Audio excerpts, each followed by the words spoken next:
Have you ever looked into the mirror and realized you don't wear the years the way others do? It's not just your genetics. It's not the cream you bought last week. It's your restraint, your ability to not flinch when the world tries to provoke you. That is what's keeping you young. Because here's the hard truth. Most people don't age from time. They age from turmoil. They age because they let every insult sink in. Because they relive every heartbreak like it's still fresh. Because they waste energy proving themselves to people who never mattered in the first place. And all that emotion, it has a cost that shows in the lines around their eyes, in the heaviness of their steps, in the fatigue that clings to their voice. It shows in their aura they are exhausted, not from work, but from reacting to everything. But you've made a different choice. You've chosen discipline over reaction, silence over chaos. You don't explain yourself to fools. You don't bleed for people who wouldn't even flinch if you vanished. And most importantly, you don't allow life to drag you through every emotional battlefield. That's not coldness. That's not indifference. That's power. It's the kind of power that doesn't shout. It doesn't beg to be noticed. It simply is, undeniable, unapologetic, and youthful. Because when your emotions are yours, not public property, you conserve something sacred. You conserve energy. You conserve focus. You conserve youth. See, the man who reacts to everything is owned by everything. But the one who can sit in stillness while others unravel, he owns himself. And that ownership, that self-mastery, it shows. In the way your eyes still shine. In the way your breath stays steady. In the way you walk into a room and people feel the difference without knowing why. So the next time someone says, "You don't look your age," remember, it's not because you avoided pain. It's because you never let it define you. You didn't just preserve your youth, you protected your power. Most people fear silence, not because it's empty, but because it forces them to hear what they've been running from. In a world wired for noise, distraction has become comfort. They drown themselves in endless scrolling, shallow conversations, hollow validations, all to avoid one thing themselves. They age not because of the years, but because of the constant stimulation that hijacks their nervous system and keeps them in survival mode. The body isn't built to endure that kind of chaos. It breaks down slowly, in the jaw that never unclenches, in the breath that never fully deepens, in the eyes that no longer hold wonder, but weariness. But you chose solitude not out of bitterness, but out of clarity. You realize that solitude isn't a punishment. It's an elevation. It's the place where your thoughts breathe, where your emotions stop performing, where your identity is no longer on trial. In solitude, there is no need to explain, no one to impress, just you and the truth. You learn to be alone without being lonely, and that makes you rare. Because solitude sharpens your perception. It grounds your instincts. It filters the noise. And in that stillness, something beautiful happens. The body begins to heal. Your nervous system calms. Your spirit becomes less reactive. The muscles in your face soften, not from weakness, but from peace. You walk into a room and carry something others can't name, an unshaken calm, a quiet confidence. While others age from the exhaustion of keeping up, you preserve yourself through the discipline of stepping back. You're not hiding. You're observing. You're not withdrawn. You're selective. And that selection is your shield, because you've seen what the world does to those who give themselves away too easily. You've seen how the wrong company, the wrong energy, the wrong noise can age a soul long before it ages the body. So you chose a different path. Fewer people, fewer words, more clarity, more strength. And while the world spins in chaos chasing dopamine and distractions, you remain still, and that stillness keeps you young. It keeps you powerful. You didn't just master solitude. You mastered the art of returning to yourself, and that's a kind of youth no one can fake. Desire is the silent destroyer of modern strength. Most people don't realize they are aging themselves with every impulse they obey. They think it's harmless, the extra indulgence, the craving answered, the pleasure unchecked. But look closely. The man who cannot say no, the one always chasing more validation, more pleasure, more stimulation, he is deteriorating not just in spirit, but in skin, in posture, in light. His energy is scattered, his attention addicted, and his body bears the signs: dullness in the eyes, heaviness in the breath, lines not from time, but from excess. But you took a different path. You saw through the illusion. You recognize that not every desire is meant to be fulfilled. That craving is not a signal to indulge, but a test of who commands who. You chose restraint not because it was easy, but because it forged something unbreakable in you. While the masses scroll, gorge, chase, and justify, you observe. You fast, you delay, you decline. You mastered your hunger instead of becoming its hostage, and that mastery shows. It's in the clarity of your gaze, the stillness of your mind, the way you walk without desperation. You understand that youth is not just about what you put on your skin, but what you deny entry to your soul. Every time you resist the lure of instant gratification, your body thanks you. It remembers the calm. It reflects the control. You don't carry the sagging regret of unchecked indulgence, nor the shallow restlessness of those who always need more to feel alive. Instead, you burn clean. Your system runs with precision. And in that clarity, you grow stronger. You've realized the secret pleasure is cheap, but discipline is immortal. The man who learns to abstain, to wait to choose, he preserves a kind of vitality that no luxury can buy. Because he doesn't erode his own power for fleeting highs. He builds it, silently, ruthlessly, purposefully. So while others age chasing moments, they'll forget by tomorrow you remain, unmoved, untouched, powerful not because you deny yourself joy, but because you know joy is deeper than indulgence.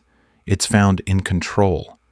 And that control, that silent, invisible strength, is what keeps you sharp, keeps you radiant, keeps you young. Silence is not the absence of sound, it's the presence of control. In a world where people are addicted to noise, where talking often replaces thinking, true power belongs to those who know how to say less.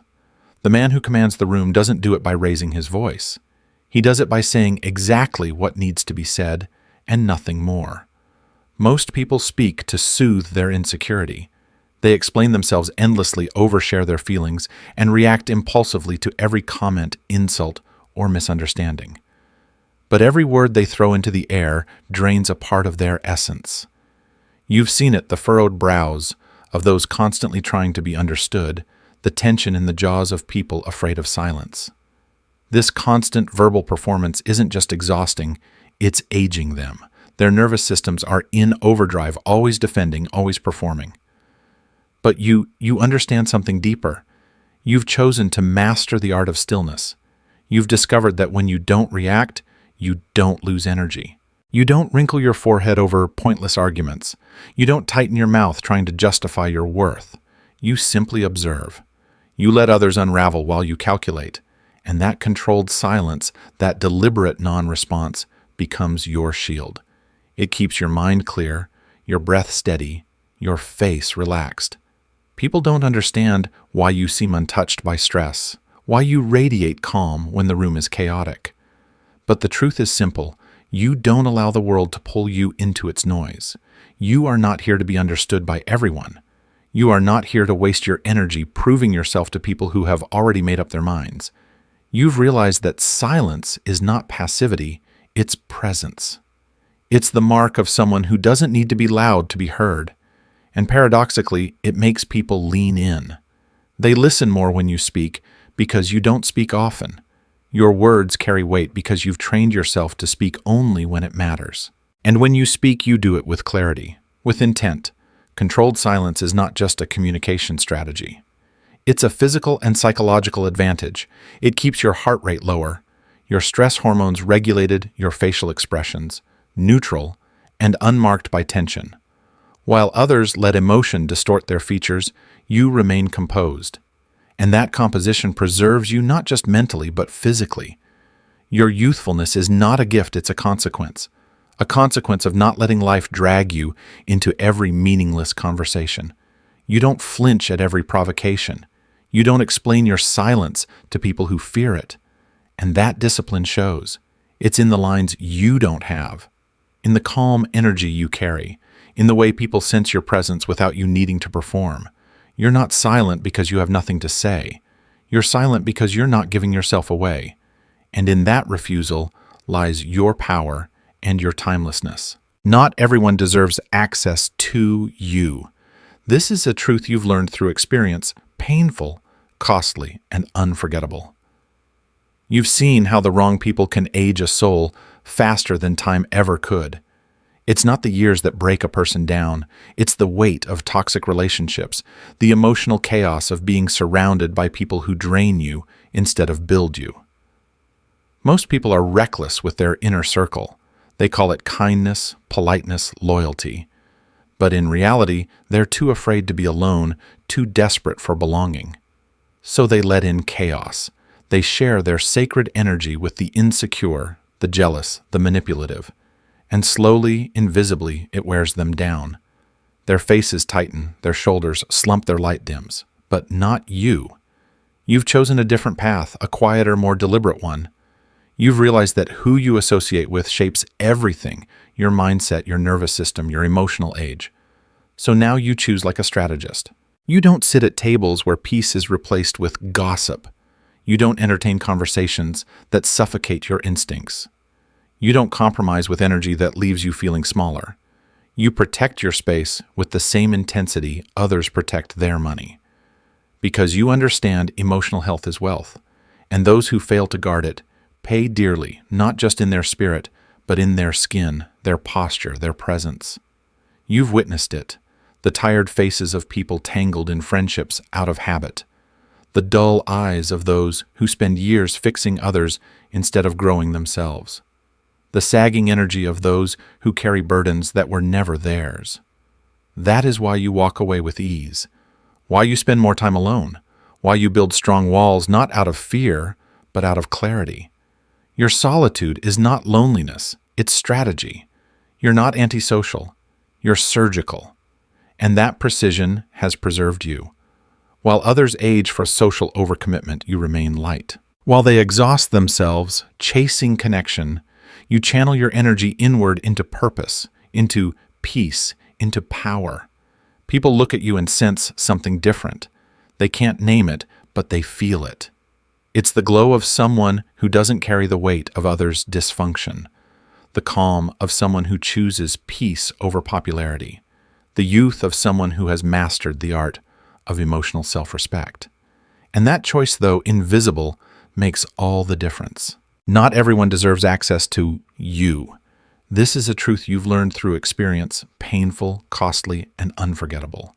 You've seen how the wrong people can age a soul faster than time ever could. It's not the years that break a person down. It's the weight of toxic relationships, the emotional chaos of being surrounded by people who drain you instead of build you. Most people are reckless with their inner circle. They call it kindness, politeness, loyalty. But in reality, they're too afraid to be alone, too desperate for belonging. So they let in chaos. They share their sacred energy with the insecure, the jealous, the manipulative. And slowly and visibly, it wears them down. Their faces tighten, their shoulders slump, their light dims. But not you. You've chosen a different path, a quieter, more deliberate one. You've realized that who you associate with shapes everything, your mindset, your nervous system, your emotional age. So now you choose like a strategist. You don't sit at tables where peace is replaced with gossip. You don't entertain conversations that suffocate your instincts. You don't compromise with energy that leaves you feeling smaller. You protect your space with the same intensity others protect their money. Because you understand emotional health is wealth. And those who fail to guard it pay dearly not just in their spirit, but in their skin, their posture, their presence. You've witnessed it. The tired faces of people tangled in friendships out of habit. The dull eyes of those who spend years fixing others instead of growing themselves. The sagging energy of those who carry burdens that were never theirs. That is why you walk away with ease. Why you spend more time alone. why you build strong walls, not out of fear, but out of clarity. Your solitude is not loneliness, it's strategy. You're not antisocial, you're surgical.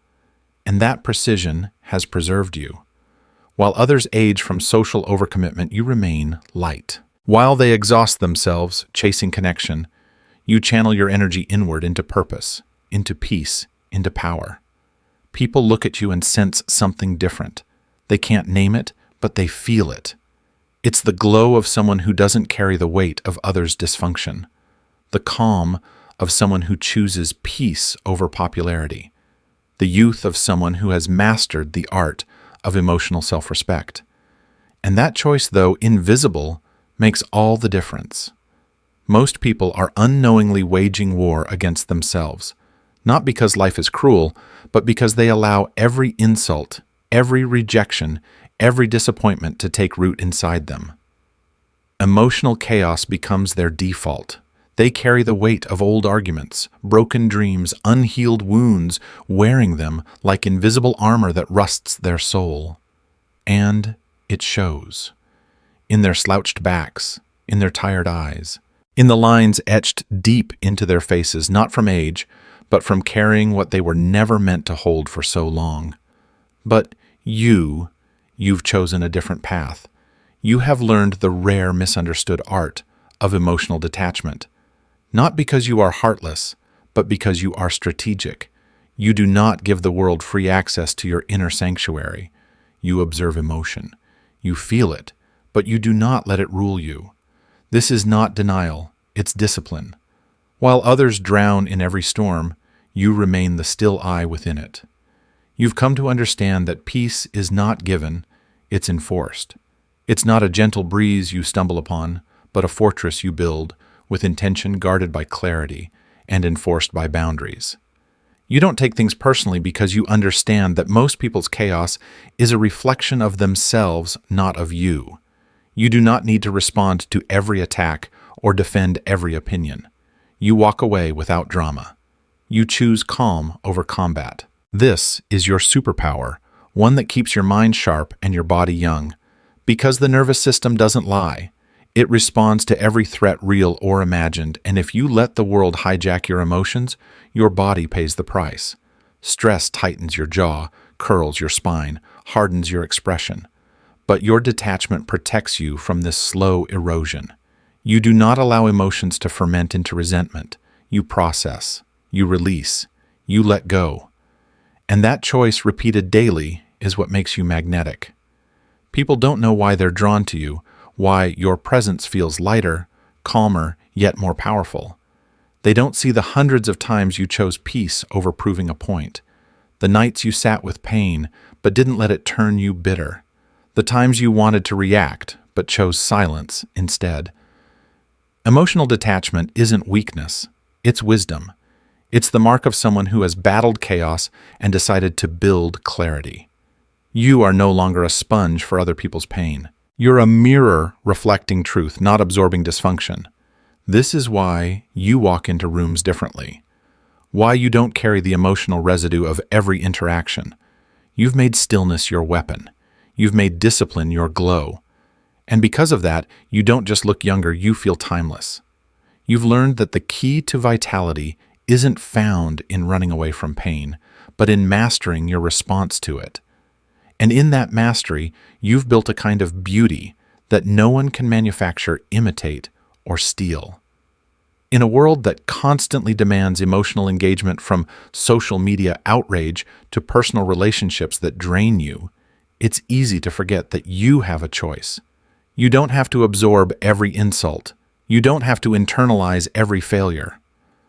One of the most powerful lessons from this philosophy is that emotional detachment isn't about being cold, it's about being in control. When you stop reacting to everything, you start protecting your peace. You begin to understand that not every battle is yours to fight, and not every opinion deserves a response. This awareness doesn't make you indifferent, it makes you wise. It helps you preserve your energy for what truly matters. Practically speaking, this means stepping back when triggered, taking a breath before responding, and learning to let go of things that don't align with your purpose. It means learning to say, "This isn't about me," and moving forward without guilt or explanation. Emotional detachment gives you freedom. The freedom to think clearly, to act intentionally, and to live without the weight of everyone else's chaos on your shoulders. Over time, this mental discipline shows physically. Your face relaxes, your body unwinds, your presence becomes calm, focused, and magnetic.